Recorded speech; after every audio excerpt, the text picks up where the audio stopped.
必如此费力呢？谁？定心山。有人说话。这里的气息本不清明，被傀儡的瘴气影响，变得更加浑浊。所以你一定要清醒精神，不受它影响。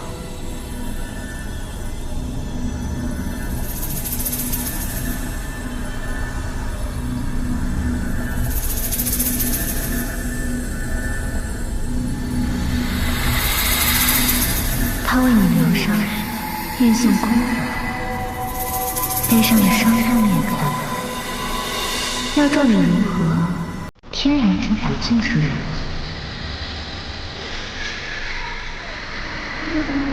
胡言乱语，不可能！有何不可？他是神，身负天下，他不能动私情。他不能动私情是他的事，你不能。你是神人，没人规定你不可以动私情。既然他需要克制，那你主动不就好？滚！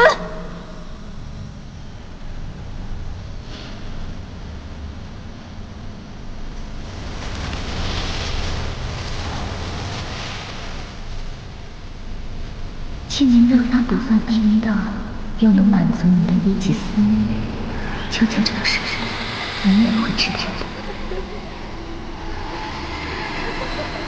你从来只会压抑自己，克制自己，一心只想守护人界族民。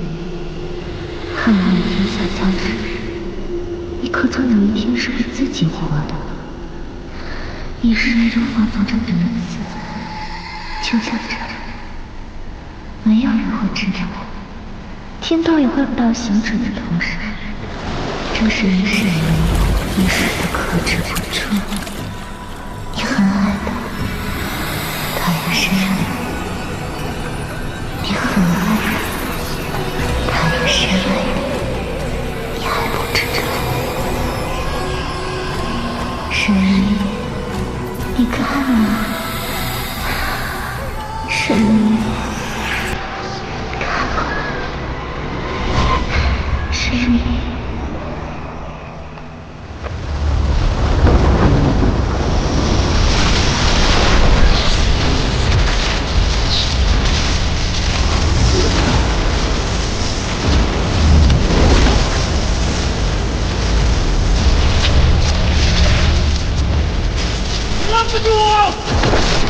今日此力反噬，凌迟八部，你拦不住我！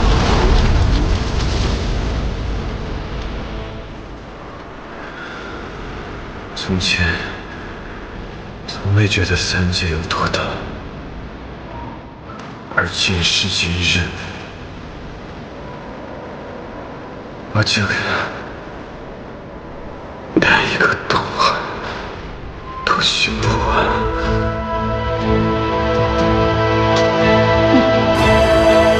小陈，这便是你听到的冰封东海，也是他登上山心头疤的由来，更是他的不堪回首和难以忘怀。这就是你的彻底离开结的果。千年过去，还不够吗？天道诞生，若不想你们动情，却又为何赋予你们七情六欲？天外天，闪过闪，一个个离去，只留你与之人迹，打破它又如何？这天道为命又如何？你故意引诱我，在这阵法里看到这一幕，意欲何为？我能看到的，我能让你看到的，不过是人的欲言。这些就是行止的欲，是他挥之不去的心头梦魇。而我是你心中的欲，把人留下来，把人留下来。我就是你想做又害怕做的，自己把人留下来。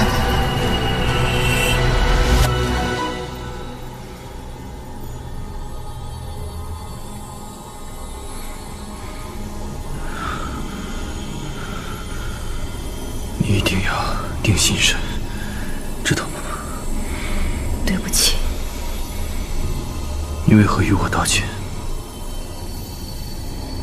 若你我不曾相遇，我从未爱过你，你我也未曾就好。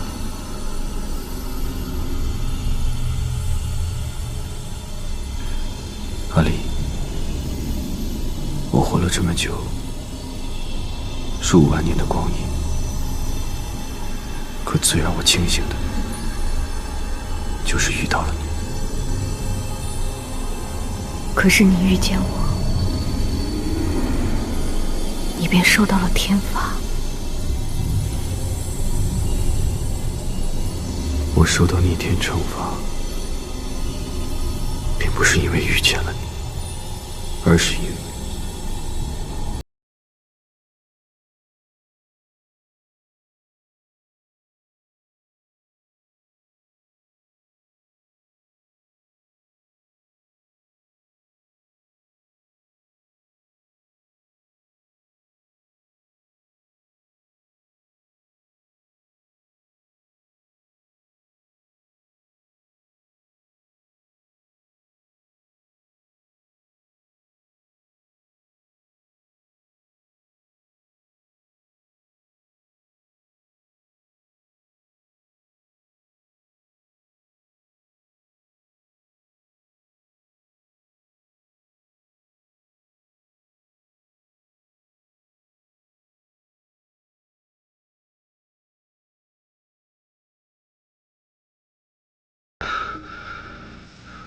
我们要克制一下。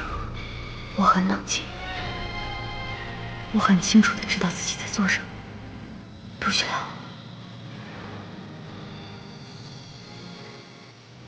如果选错，那也是我的错。既然很铭刻入骨的脸，不负这一趟。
星矢，东海之上，你涅槃未成的那最后一刻，我以为我会死掉。那时候，我最后想到的是你。从今往后，我会一直在，不管天崩地裂，生命会一直在你身边。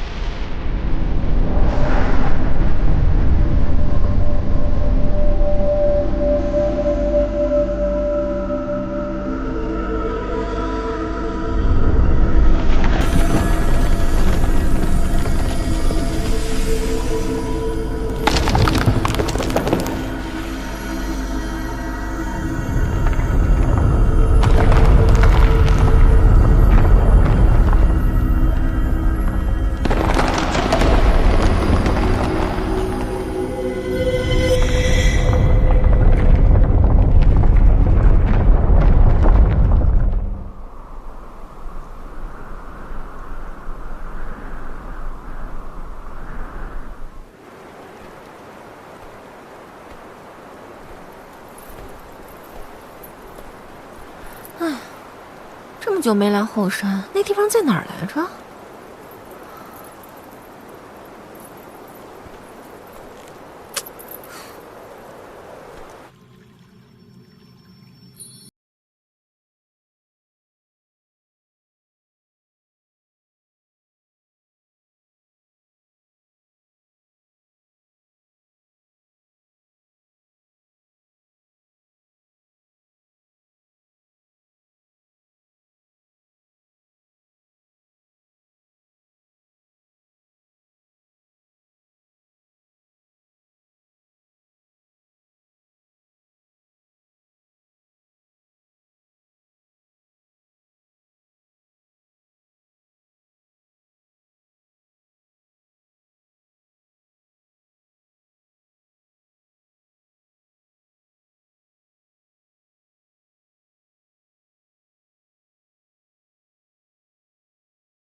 挣扎过，我拒绝过，可上天还是不曾放过我。阿丽，你告诉我，我该怎么办？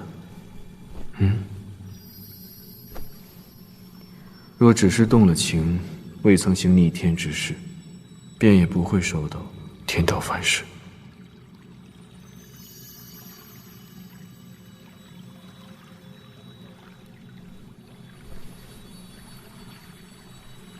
现在不是说这些的时候，我们先想办法出去吧。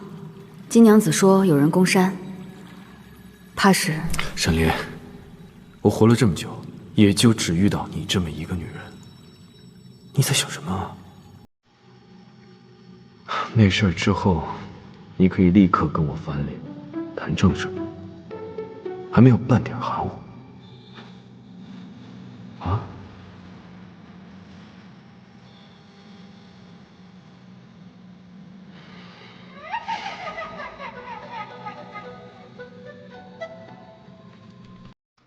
先前我还未曾注意，但这一回，又见到那些散发着瘴气，如同傀儡一般的人，倒是让我想起一段往事。当初魑魅祸乱灵界，你听说过吧？听过。数千魑魅出现于灵界，这并非偶然，乃是由上一届灵尊6名以秘术炼制而成。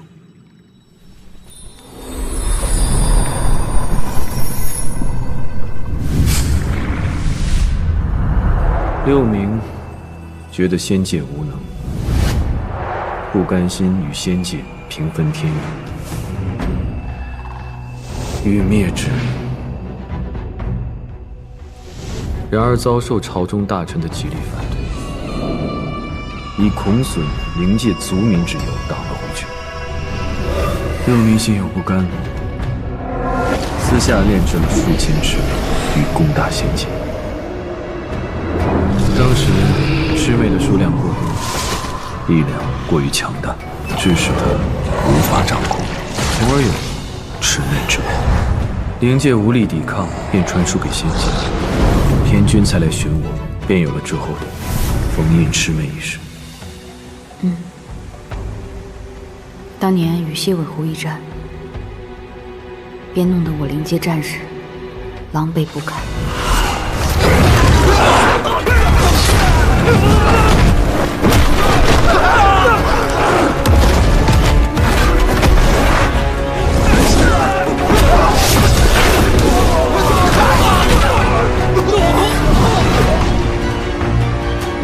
可想而知，这数千头魑魅的力量有多可怕。而这竟然是被一个人炼制出来的。而那人，若是没有你的封印，只怕会害尽苍生。当年初夏灵界，我首次与魑魅对战，不知道他们为何物，但我发现他们很难被刀剑法术杀死，即便他们被杀死，也会变化成一股黑烟，被附近的魑魅吞到腹中，从而增强另一只魑魅的力量。若是如此，封印他们确实是最快的方法。而此前，我为此感到抱歉。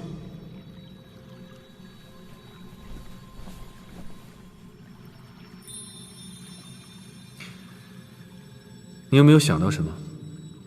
什么？极难杀死，黑色瘴气，行为疯癫。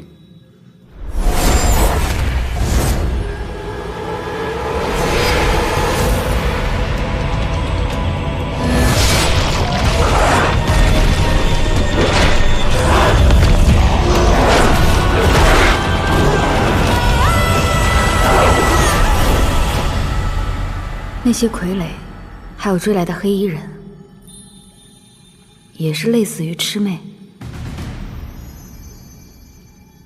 我们第一次在锦绣城跟他们遭遇时，他们或许尚未做得完全，但一次又一次的接触下来，倒是让我觉得炼制他们的人技术见长。浮生，他为什么会知道炼制魑魅的方法？又为何会知道你的止水术？他究竟想做什么？依我看，浮生此人未必知晓全部炼制魑魅的方法，否则他大可直接炼出魑魅，又何苦折腾出这么些看起来还像是个半成品的傀儡？他应是知道一些，而我记得6名已经被我斩于剑下，世上不该还有谁记得炼制之术。而所谓的止水术，在我看来是凝冰术，你说过。对，没有神力，如何操纵神术？至于他们如何知道神术，你可还记得顾城锦？记得。顾城锦，景言，是动了私情的青叶，被夺去了神格，是你的挚友。是啊。止水术是我的术法，但我却教了一些给青叶。而顾城锦那时，浮生他也出现了。兴许是他设法窥探到青叶那些关于神明的记忆。止水术，他可能学到一点皮毛。现在想一想，当时有许多事都是他暗自动的手脚。烧你的院子，小河的忽然发疯，都有他一份。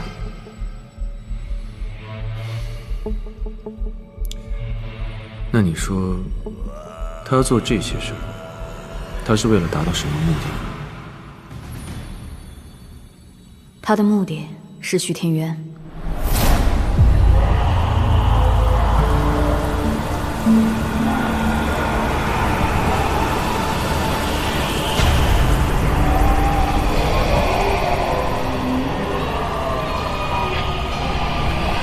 彼时魑魅逃出，重伤边界守军。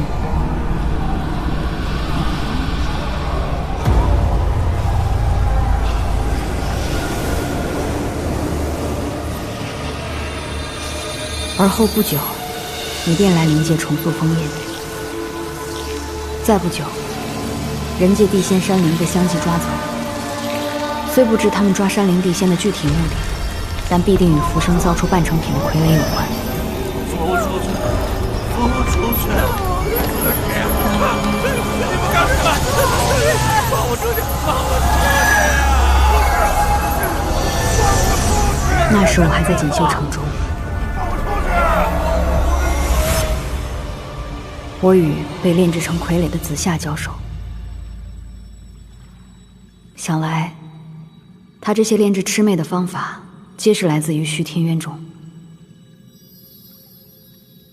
那么多的事情，当时看来不过是表面的模样，好似一切都是自然如此。原来在表面之下，竟还有另外一只手在推着事情发展。那这些事儿，你一早便知道？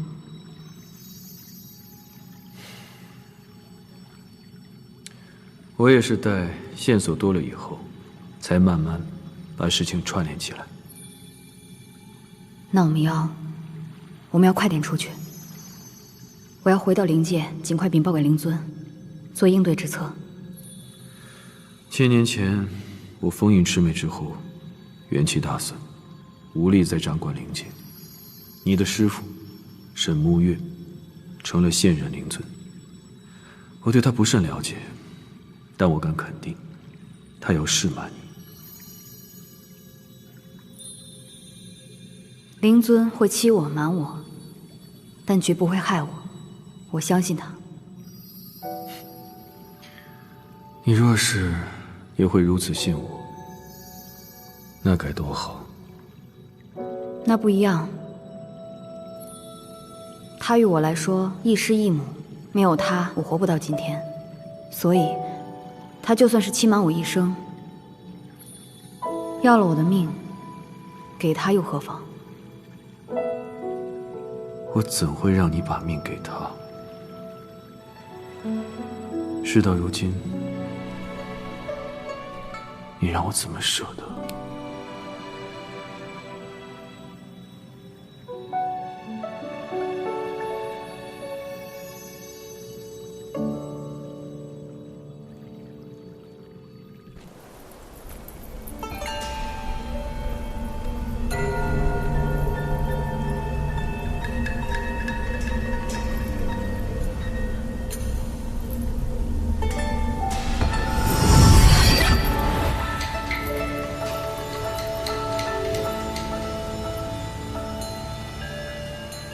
金娘子不是说与我们来会合吗？怎么一点动静都没有啊？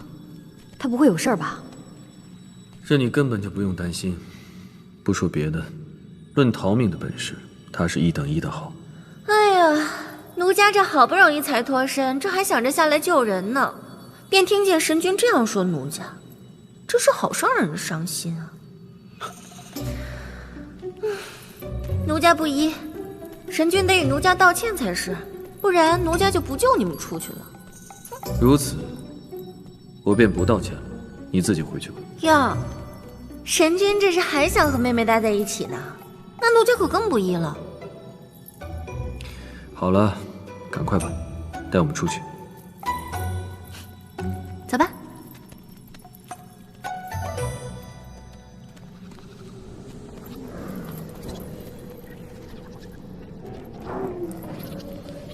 刚才在里面，你没有被欺负吧？没有。哦，没有啊。神君一身清正，这些邪念自是无法造次。快走吧。啊，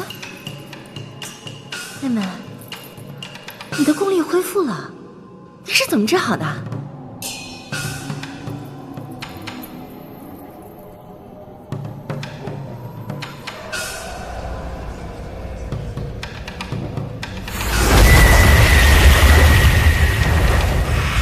小心！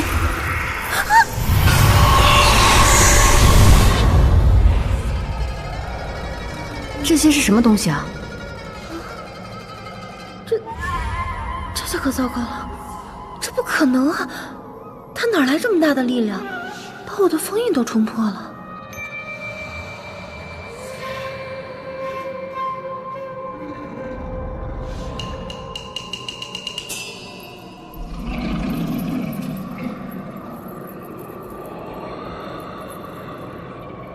依我猜测，或许是他们吸食了我们的情绪和欲望吧。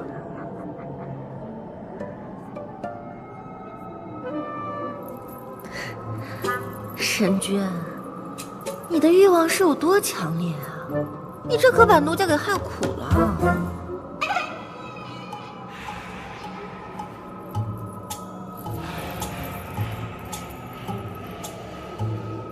这是什么东西啊？为何你如此害怕？我才不怕呢！奴家好歹也往这里面扔了上万年的脏东西，这时间一长，它们就凝出来一个形状，就像是奴家的一个分身，所以比较了解奴家的弱点。哦，既然如此，那你也不能与他对阵，由我去收拾他。妹妹，你怎生如此有担当啊！好好说话，不要做没有必要的举动。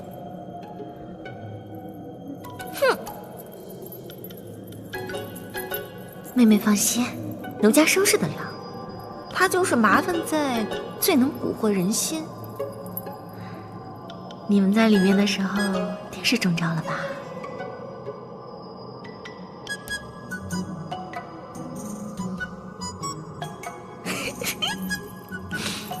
行了行了，那奴家要去抓他了，就不送你们了。你们顺着这条路出去就好了。走了。哦，对了对了，我刚才在外面的时候，跟一群冒着黑气的怪人打了一架，打完我才发现，我的内丹被他顺走了。虽说我要不要那内丹都没有什么关系，但凭什么白白给了他们？我不管，你们得去找他们算账，给奴家讨回来才是。走了。哎，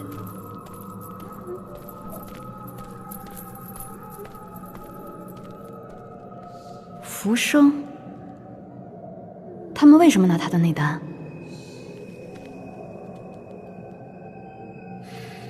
日后自会水落石出。我们走吧。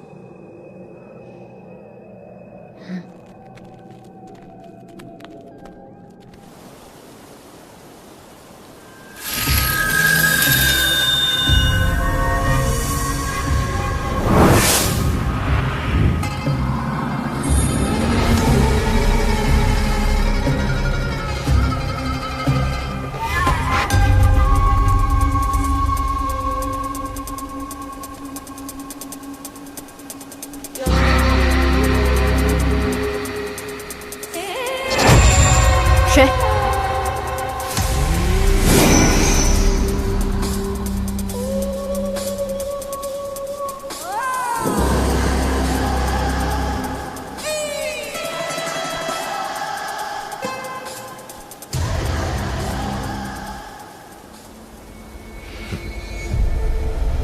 莫风，沈王爷，好久不见。这是浮生。记住共生，莫方的身体已被浮生所控。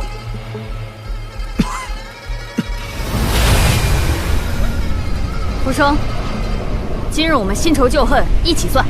一个废了的碧苍王和一个重伤的上古神，也想与我算账？凭什么？如今我是不宜动手，但谁告诉你他废了？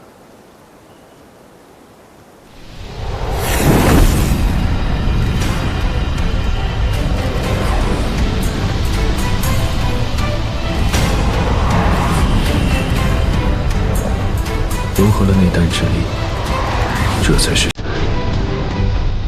天之悲喜，貌似天塌了，也能靠一己之力挺起来的碧苍王。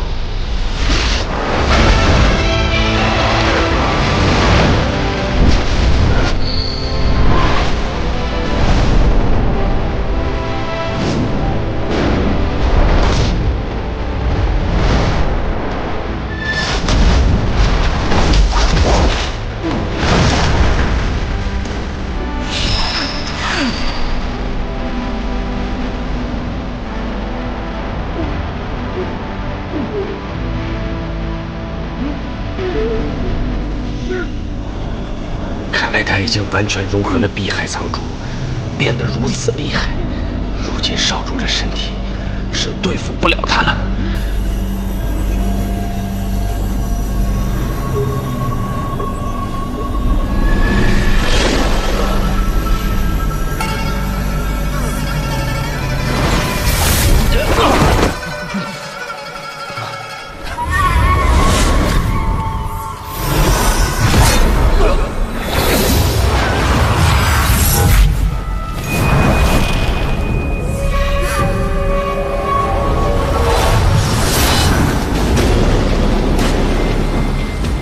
尔等蝼蚁，竟敢亵渎神明！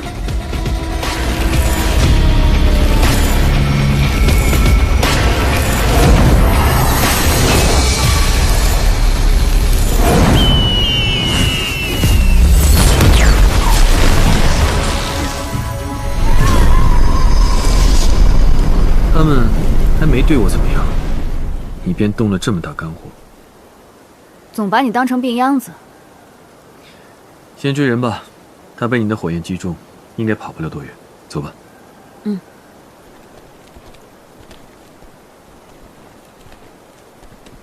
这个林子的雾很奇怪。这应该是他们设的障眼法。得把他找出来，问出浮生的计谋。我们分头去找。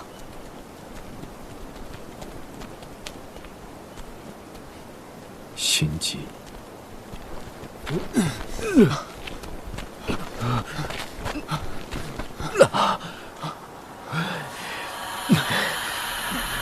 你看见了吗？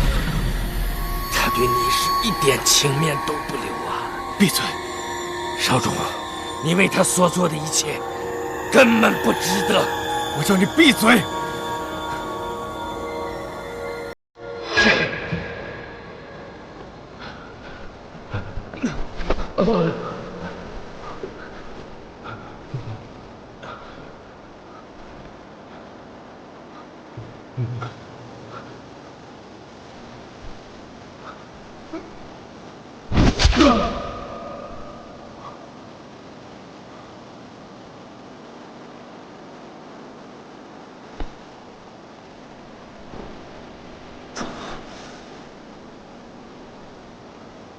为何帮我？你救过他，他不愿杀你，我随他所愿。他总是嘴硬心软。你以为你很了解他吗？你不过是后来者。后来居上。你远不了解他。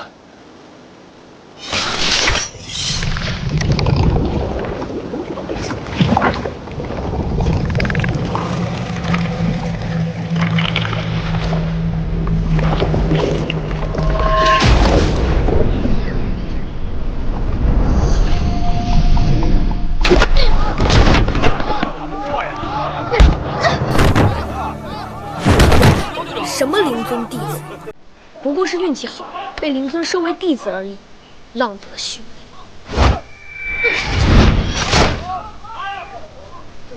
你不过是投了一个好胎而已，没什么值得骄傲的。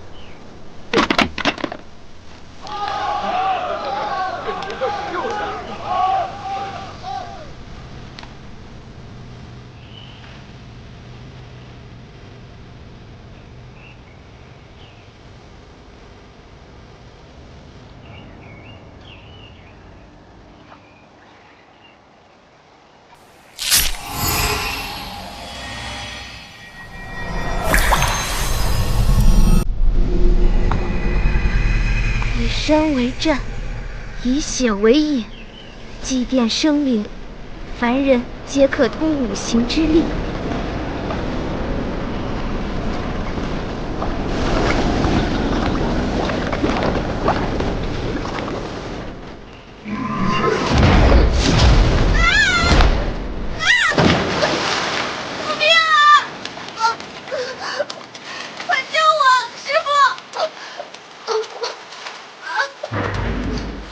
沈丽，救命！你太令我失望了，竟然偷猎邪术！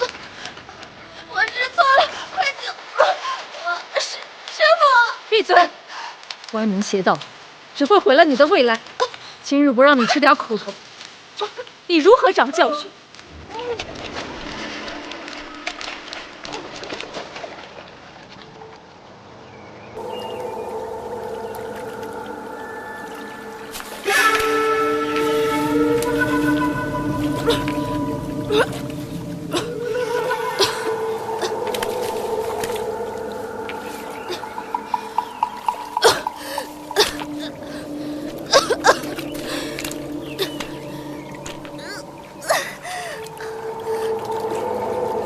连旁门左道也走不通。沈离，你这灵尊弟子毫无慧根，空有其名。魔方，你给我滚！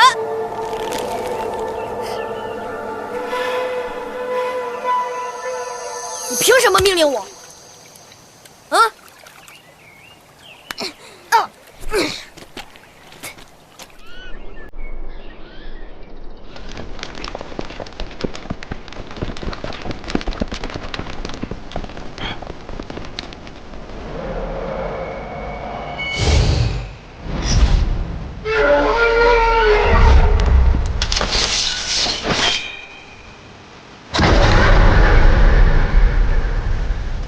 这神念是龙敖，龙敖是6名坐骑，早在7年前便被灵尊封印，他怎么可能逃出来？有人解除了灵尊的封印。阿离，等会我拖住龙敖，你带他们闯出去，会堵城本救兵。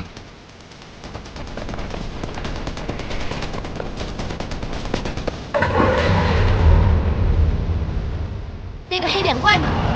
谁？莫方。莫方，他在那儿。啊！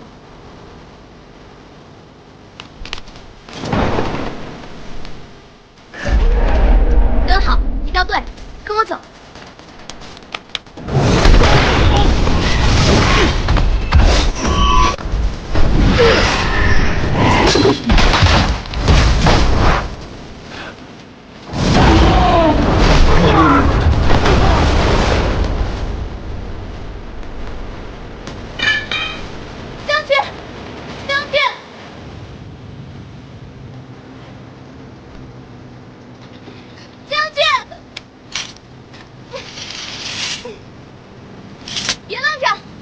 一起扛人！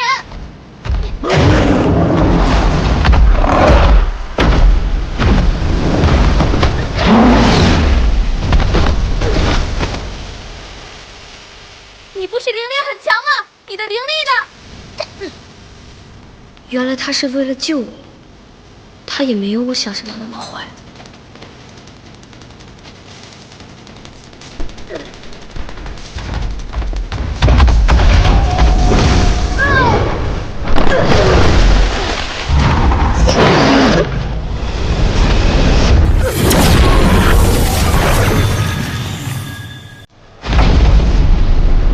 休想伤了灵气之人！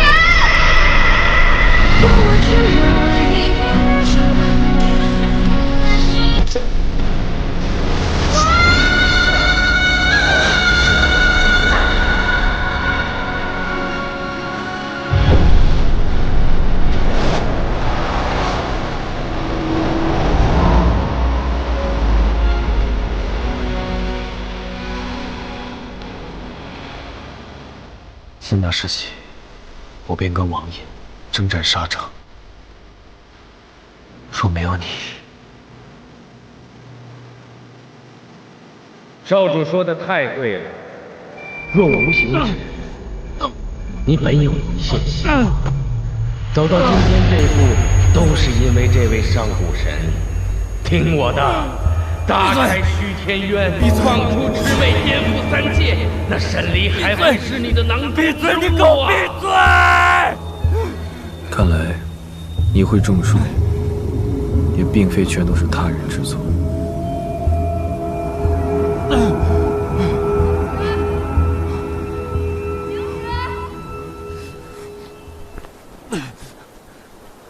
停止！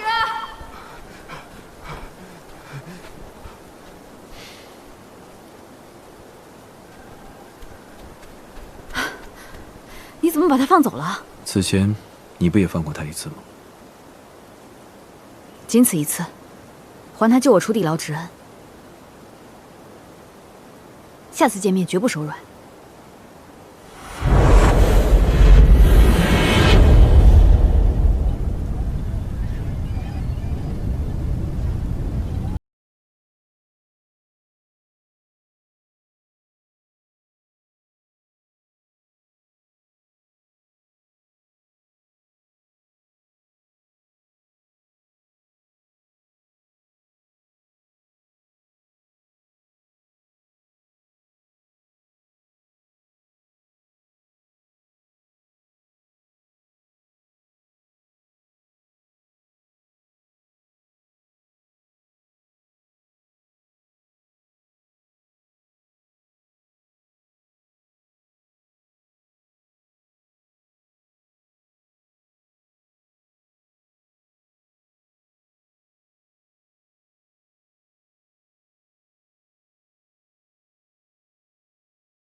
是什么？天外天落石。天外天落石？看来我得回去看一下了。那你要不要跟我一起？当然得回去。赶紧走吧，别磨蹭了。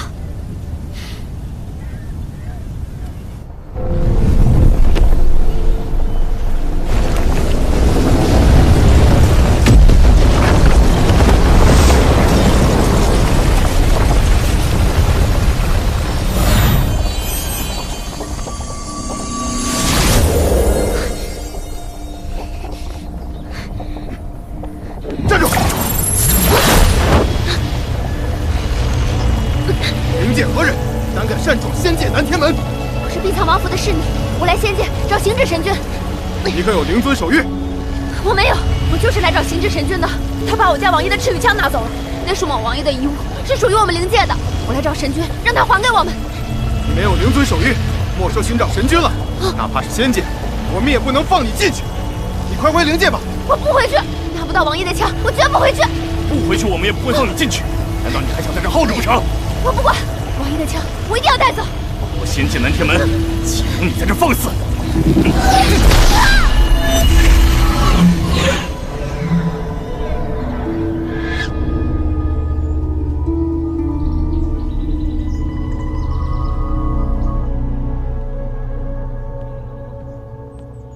尊上，这是灵界各地的奏章。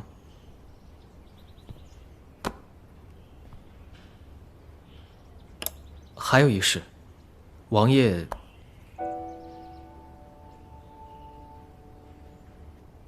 的侍女肉鸦似乎去了仙界，要去找行止神君，讨回王爷的断枪。要将他带回来吗？让他去讨吧。是。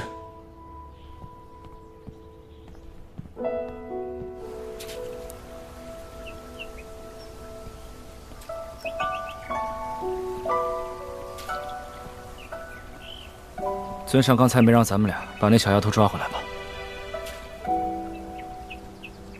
尊上也一定很想念王爷吧？他希望肉鸦能将那断枪讨回来，纵使知道不可能，可总要有一个念想吧。是啊，人回不来，物能回来也行。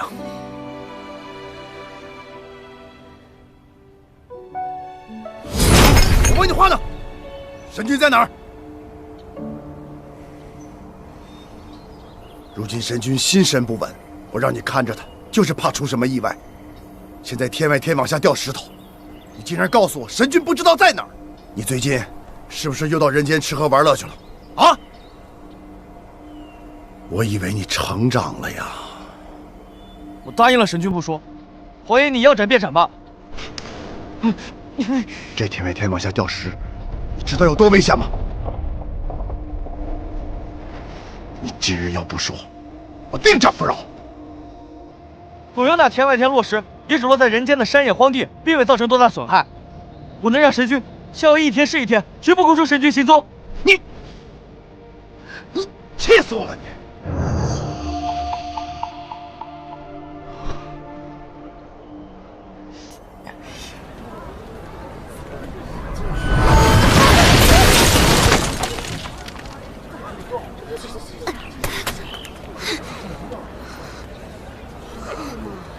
姑娘，你没事吧？你们给我等着！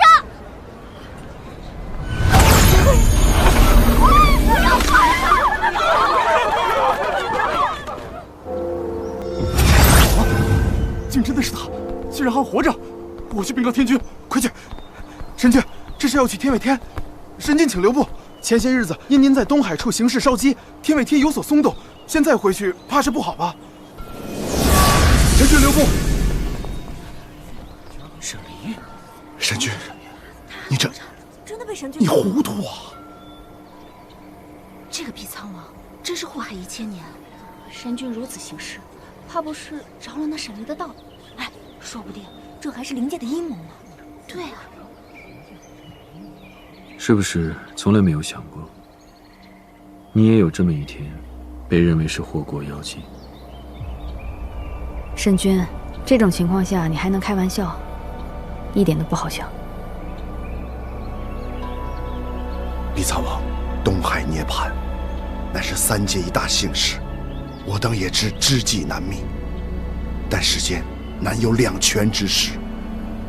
望神君谨记重责，连3界疾苦，苍生不易，愿神君自断情谊，以报天下安危。望神君连3界疾苦，苍生不易，愿神君自断情谊，保天下安危。你看，没人愿意祝福我们。3界疾苦我知，苍生不易我也知，只是行止至今从未做过伤害过苍生的事，众仙家以从未发生的事来论行止的罪，实在不该。那神君前些日子在夏季以止水术冰封东海10天10夜，违逆天道，以致神体受损。天外天已有所松动，瓦石覆下，穿9重天而过，落入夏界。虽未伤人，但却让万顷山林被毁，连绵大火在人界山中烧了整整半月。雷以百计的山林土地，连日施法灭火。敢问神君，此事可否论罪？此事是我的过错，理当论罪。那神君作为最后一位尊神，如今天外天已与神君身体紧密相连。这一次，神君寻回碧苍王，只是令天外天落石降下。那下一次，他若再遇意外，神君你岂不是要拉着整个3界来陪葬我？敢问神君，苍生如何能安？神君莫怪，婺源仙君性直严厉，但说的不无道理，还望神君三思。望神君三思。碧苍王，你忍心眼睁睁看着神君万劫不复，3界因你陷入动乱吗？此件事是我一个人的错，跟碧苍王毫无干系，还望众仙家不要胡乱指摘。再者，行者有错，但只错在妄动神力，违逆天道，而并非错在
不服者，借碧苍王的话，尽管来。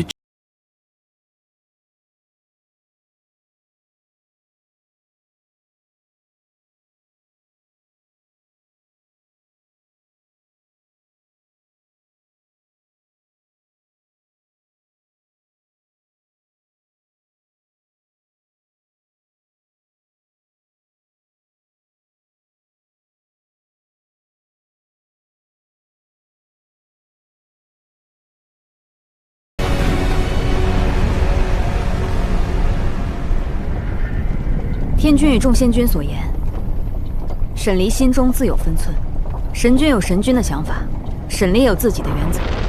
当务之急，还是要先解决天外天落实的事。看来碧苍王还有分寸。眼下天外天落实一事，确实耽搁不得。望神君连3界疾苦。望神君连3界疾苦。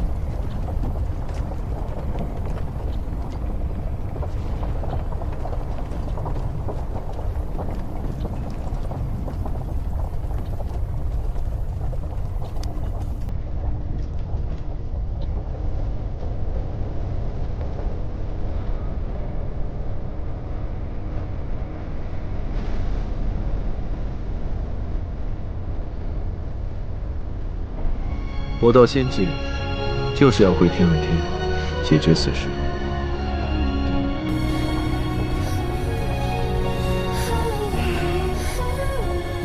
这次解决了，那下次呢？下下次呢？又该如何？你们2人，我与仙界众仙绝无祝福。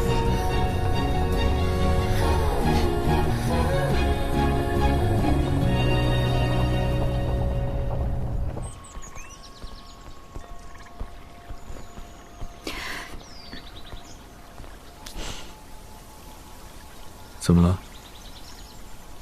这便急着找回你的原则了？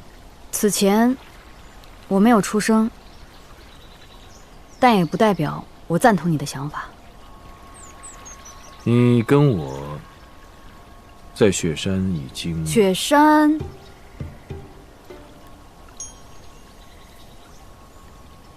是我的错，我当时便认了。既然你都认错了，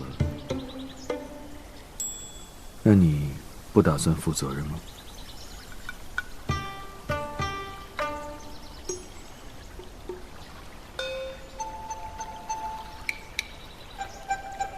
抱歉，我不负。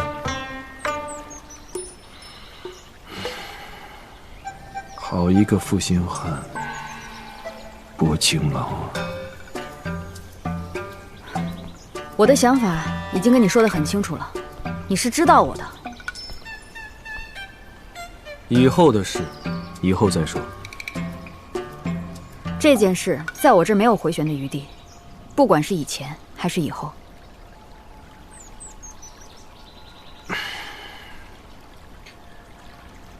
先去天外天吧，如你所说，解决天外天落实是当务之急。这个忙，你总得帮我。走吧。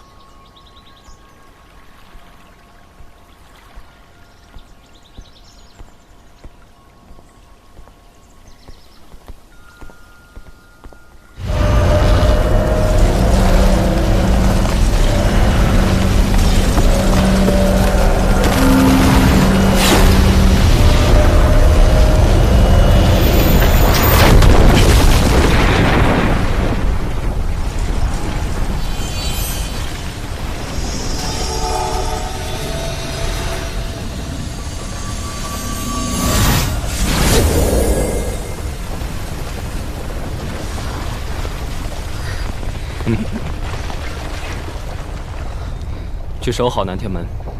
是。你是何人？灵界的人吗？我是灵界碧苍王的侍女，找星至神君拿回我家王爷的枪。碧苍王侍女，你家王爷好大的本事，把神君迷得神志不清了。他已随神君前往天外天，断枪取不取我不知晓，但我看他已把神君的心都给取走了。王爷，你说什么？我家王爷他还活着？他何止是活着，他可活得太好了。我要见我家王爷。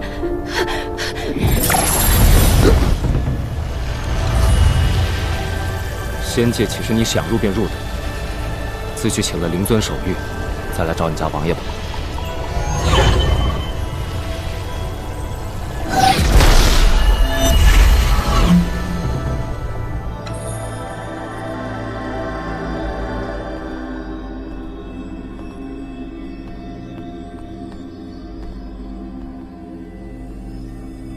你此前都是从这里进入天外天的。他们灵位的所在之地，自然是离天外天最近的地方。天外天从不允许神明之外的人踏入，你带我进去，可会遭到天谴？这我也不知道。你怎么会知道？没有其他人上去过呢？从古至今，爱上别人的上古神，我又不是头一个。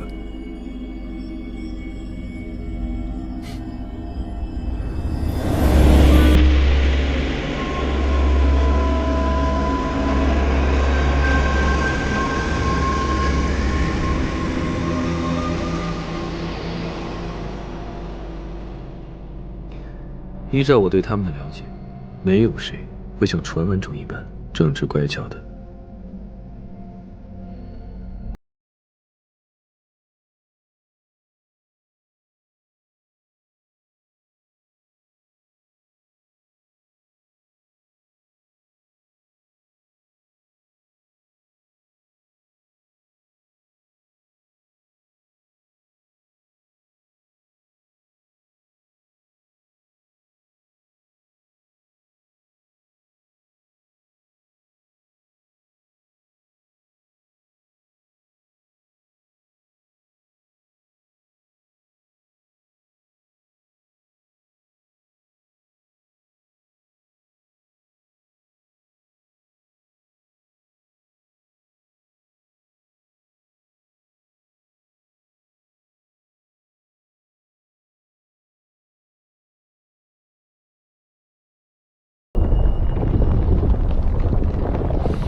是不是与你身上的伤有关？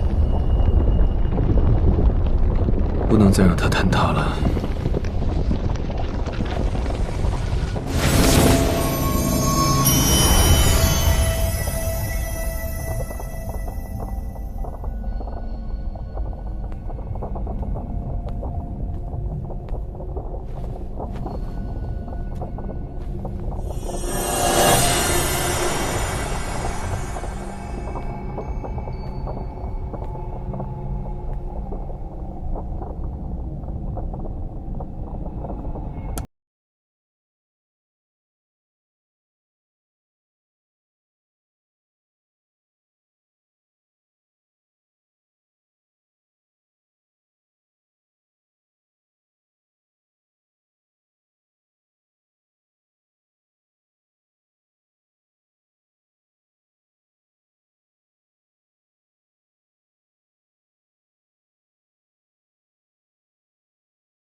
你的身体，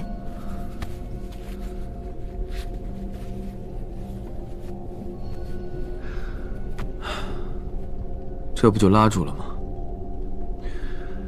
你看那些仙界众仙，动不动就拿三界苍生来逼我。纵观三界苍生，还有何人受桎梏如我？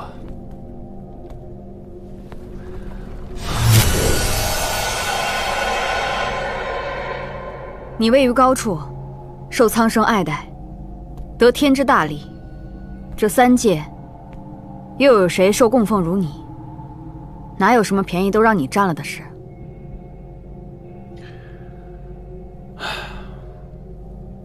我就是抱怨一两句罢了，这也能换来一顿教训。在灵界，我吃穿皆是受他们供奉而来，我没有别的本事，唯有用武力来护住灵界子民，让那些心甘情愿供奉我的人得以平安，也算是对得起他们。行者神君，你我或许有生而就要做的事情，这是责任，也是使命。你以为这些道理我不知晓吗？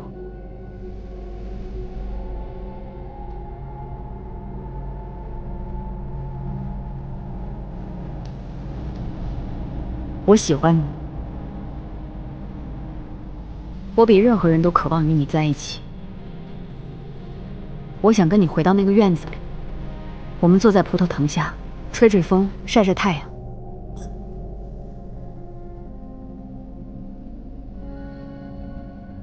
我此生只爱过一人，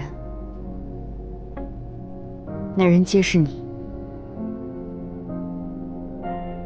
我有的时候因为喜欢你，而变得连自己都快不认识自己了。但我很明白，感情并不是我活着的全部理由。我有我非做不可的事，你也有你非承担不可的责任。所以，不是全部理由，但至少是你活下去的其中一个理由。这对于我而言便够。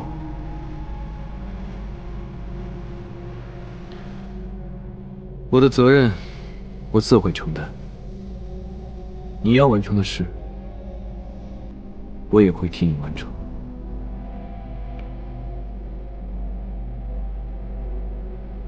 若什么都要你做了，那还要我来干嘛？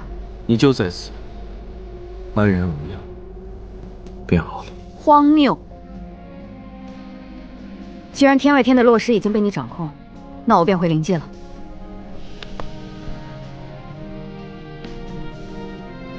你不会放手？岂有此理！我做什么为何要征得你的同意？我会心疼。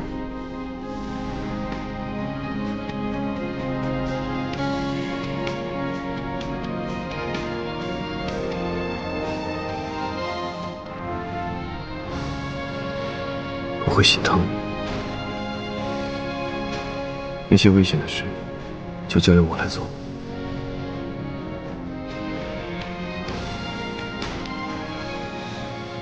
行止，我并非任人把玩的雀女，不能处在牢笼里。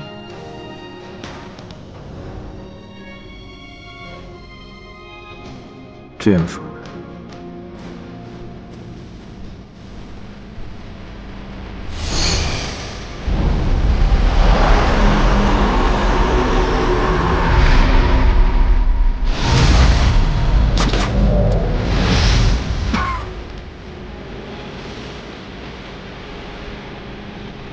行止，你的身体，你这又是何苦呢？所有你都生气，这么做至少让我安心一点。在这儿好好休息吧，我的错我自会承担。你，我要留下。三界，我也要护住。他当真是个混账东西。